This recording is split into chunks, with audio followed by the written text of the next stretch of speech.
Transfer that the federal government mentioned following the 800 million loan from World Bank. As we talk today, nothing has happened there. We have not even perfected the list of the people who will benefit from this. Initially, we had issues when they said they are paying 50 million Nigerians 5,000 naira. And we said no. Even if you follow the report from Bureau of Statistics, it says that 133 million Nigerians are multidimensionally poor. To situate the person that is even the poorest of the poor in Nigeria is an issue, and we have to look at it, look at the record. We shouldn't follow the record that was used during the COVID-19. We have our doubt on that record. But as of today, work has not started on that. We don't know the basis to dictate who is the poor, who is the poorest of the poor in the context of the negotiation we are going into. Listen to the broadcast of Mr. President, the President of the Federal Republic of Nigeria. We listened to his broadcast.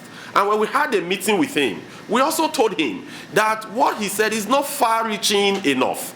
Yes, we could take that as a baseline. But it is not far-reaching enough, and also the timeline that is also prescribed. Because you want to make intervention, as for this intervention, you are saying that it will come before the second quarter of 2024. How will Nigerians survive before then? So we said as well that, for example, the issue of buses, that we are providing about 3,000 buses for 36 states and FCT, that we felt that it is grossly inadequate. But that 3,000, we can take that as a baseline, but we could do much more. Because Mr. President told the Nigerian public, the citizens, his subjects, that for 2 months that they have saved 1 trillion naira. So our members have been asking us, if government has saved 1 trillion naira for 2 months, and we are getting close to the end of the 3rd month, it means that by 3 months it will be 1.5 trillion naira.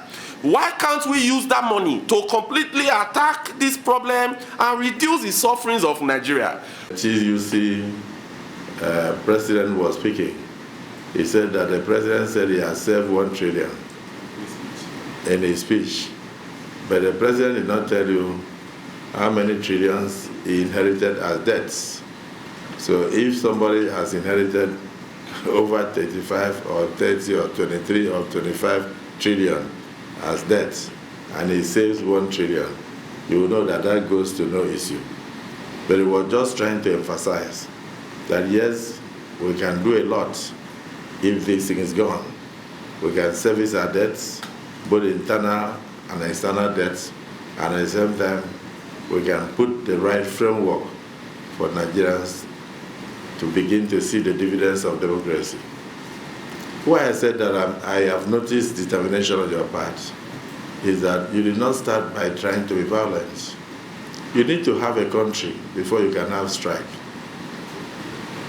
You need to have a country before you can go on strike. You need to have a country before you can talk about palliative. This government is barely 2 months old. The president you have today is part and parcel of you. He had the opportunity to also lead strikes and riots, to struggle and suffer for democracy and freedom of speech.